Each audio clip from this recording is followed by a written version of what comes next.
Amid all of this, Lata caught up with economist Meghnad Desai and began by asking him how the inflation and a possible stagflation problem could best be dealt with. So let's listen in to what he had to say.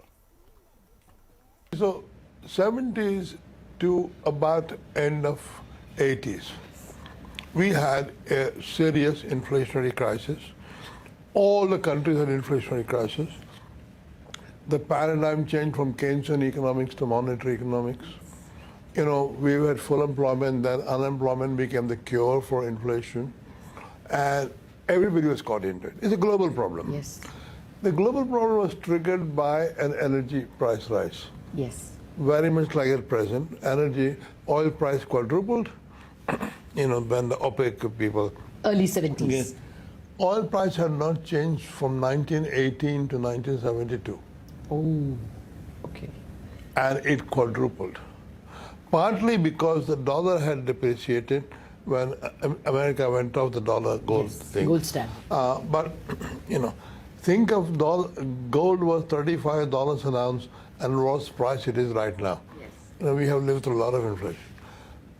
But it didn't go away very quickly.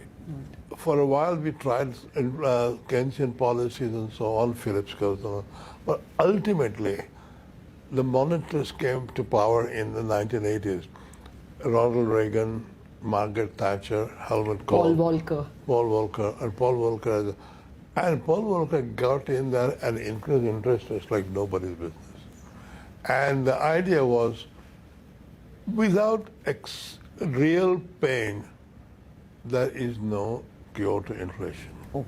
There are no easy ways out of stagflation. And in a sense, we learned a lot at that time.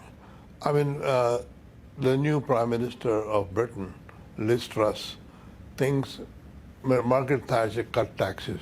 Margaret Thatcher did not cut taxes till after a third victory.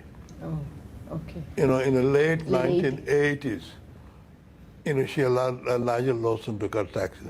But until then, they paid unemployment benefit out of North Sea oil, out of selling national industries. National assets, yes. Railways. All that money disappeared in paying unemployed. But that was a cost of fighting inflation, and that cost had to be borne.